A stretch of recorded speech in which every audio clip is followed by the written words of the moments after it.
Good afternoon to all student. आज हम हमारा चैप्टर फर्स्ट स्टार्ट करेंगे, कंट्रोल ड्रग डिलीवरी सिस्टम। अब कंट्रोल ड्रग डिलीवरी सिस्टम की हम पहले बात करते हैं तो हम हम डिस्कस करते हैं कि हमारी जो ड्रग होती है या हम वो different type of dosage form में अवेलेबल होती है। और हम सभी को पता है कि जो ड्रग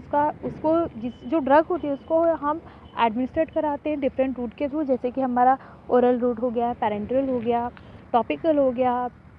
और भी बहुत सारे जो डोसेज फॉर्म होते हैं। तो यहाँ पर हम बात करें कि जो मोस्ट फ्रिक्वेंटली यूज़ होता है या कॉमनली यूज़ होता है और इजी टू यूज़ होता है वो हमारा होता है ओरल डोसेज फॉर्म। ये मोस्ट कॉमन होता है, कन्वीनियंट भी होता है, पॉपुलर भी होता है। तो ये यहाँ पर सबसे पहले तो जो इसकी पॉपुलरिटी होती है, ये वेरियस रीजंस होते हैं इस ड्रग को बहुत ज़्यादा पॉपुलर बनाने में। अब मोस्ट इम्पॉर्टेंट और कॉमन रीज़न होता है पॉपुलरिटी का, जैसे कि ये कन्वीनियंट होती है एडमिनिस्ट्रेशन के लिए, इसको कैरी करना ईजी होता है और इसको बनाना भी इजी होता है किसी भी इंडस्ट्रियल स्केल पर।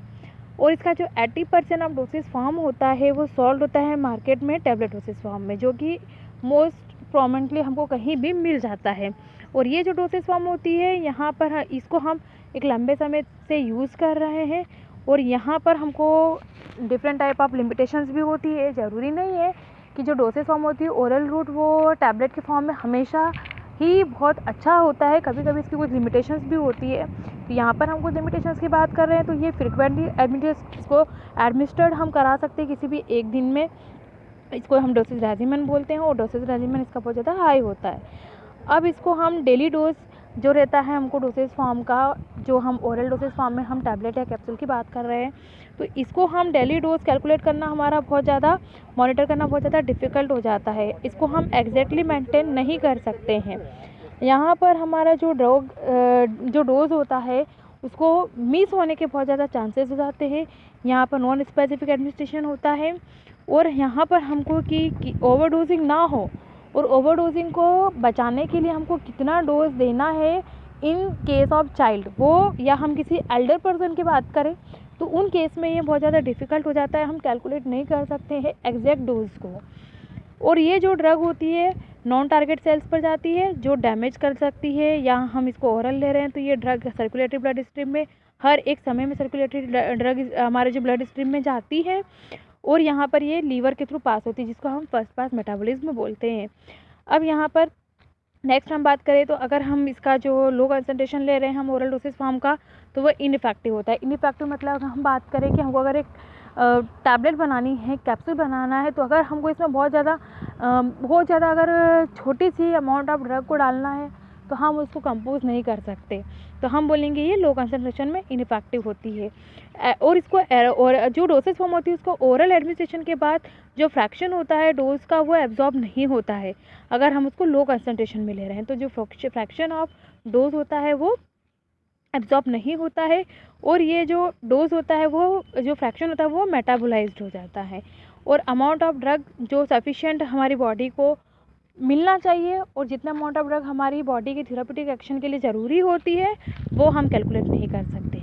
हाई कंसंट्रेशन अगर हमने हाई कंसंट्रेशन में हमने इस डोसेज फॉर्म को ले लिया है तो वो बहुत ज़्यादा टॉक्सिक होगा और ये हमारे डायरेक्ट किसी भी ऑर्गन्स को पर हमारा हार्मफुल इफेक्ट दे सकता है। और कंजप्शन अगर हम इसको ले रहे हैं तो नेसेसरी जितना होना है हमको उतना ही लेना है, हम बहुत ज़्यादा इससे नहीं ले सकते हैं बार बार रिपीटिशन में। अब यहाँ पर कुछ ग्राफ्स दिए हुए हैं। अगर हम ओरल एडमिनिस्ट्रेशन कर रहे हैं किसी भी ड्रग का तो जो ड्रग का कंसंट्रेशन होता है वो ग्रेजुअली इंक्रीज़ होता है टाइम के साथ, क्योंकि अगर हमने पहले भी बात करी कि जो इसका जो डोज होता है हम या तो हम दिन में 2 बार या दिन में 3 बार लेते हैं, तो वो हम क्या करें इसको रिपीटेशन में ले रहे हैं। तो इस कंडीशन में यहाँ पर हमारा जो इस फेज़ में जो एब्जॉर्प्शन एल्यूमिनेशन फेज़ होता है, यहाँ पर थेरेप्यूटिक एक्शन जब स्टार्ट होता है, जब हम किसी भी ड्रग का कंसंट्रेशन उसका जो मिनिमम इफेक्टिव कंसंट्रेशन पर पहुँच जाता है, जब इसका MEC पर ड्रग का कंसंट्रेशन पहुँचता है तो उसी कंडीशन में ये अपना इफेक्ट या थेरेप्यूटिक इफेक्ट को शो करता है। यहाँ पर हमारा जो MEC है हमारे जो कर्व में रिप्रेजेंट किया हुआ है, जो कि एक असेंडिंग पोर्शन हमको दिख रहा है जहाँ पर हमको इंडिकेट किया है MEC। तो फर्स्ट हमारा जो ऑनसेट ऑफ टाइम है जब हमने ड्रग को लिया है वो धीरे धीरे जैसे जैसे टाइम बढ़ता है तो हमारा जो ड्रग का कंसंट्रेशन है वो धीरे धीरे बढ़ जाता है। और जब एक टाइम आता है कि जब इस ड्रग का कंसंट्रेशन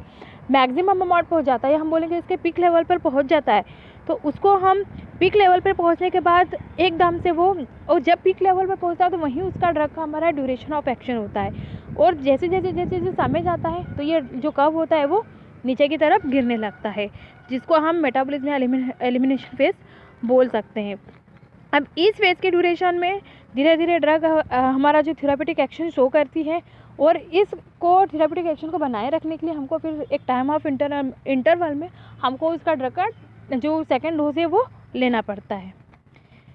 नेक्स्ट हमारी है टर्मिनोलॉजी और डेफिनेशन। तो सबसे पहले हम बात करते हैं इमीडिएट रिलीज डोसेज फॉर्म की। हमको नाम से इंडिकेट हो रहा है इमीडिएट मतलब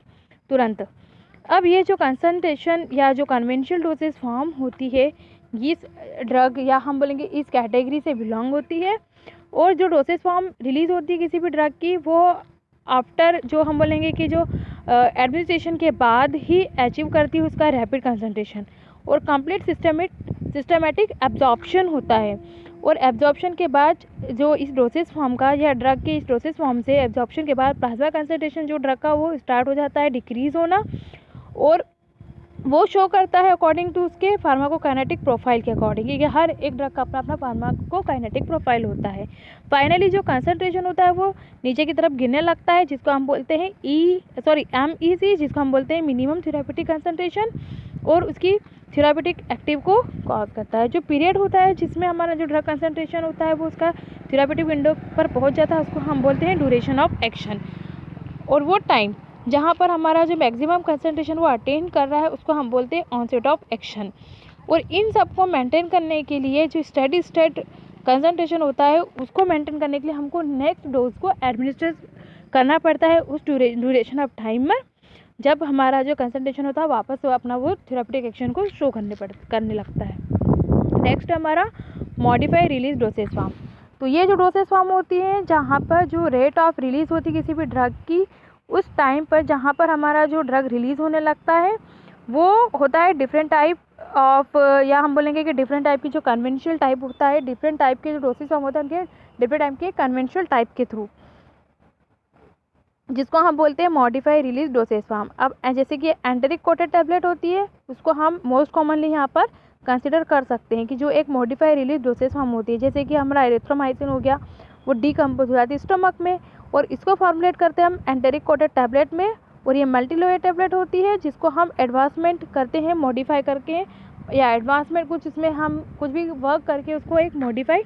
रिलीज डिलीवरी सिस्टम बनाते हैं। नेक्स्ट हमारी साइट स्पेसिफिक टारगेटिंग। तो ये वो सिस्टम होता है जिसको हम रिफ़र करते हैं targeting of release of drug से, जो स्ट्रेट होता है एक पर्टिकुलर बायोलॉजिकल लोकेशन के, और इस केस में जो टारगेट एडजेसेंट होता है या हम बोलेंगे कि डिसीज़ जो ऑर्गन और टिश्यू में कॉज करता है। नेक्स्ट हम नेक्स्ट क्लास में पढ़ेंगे। Thank you.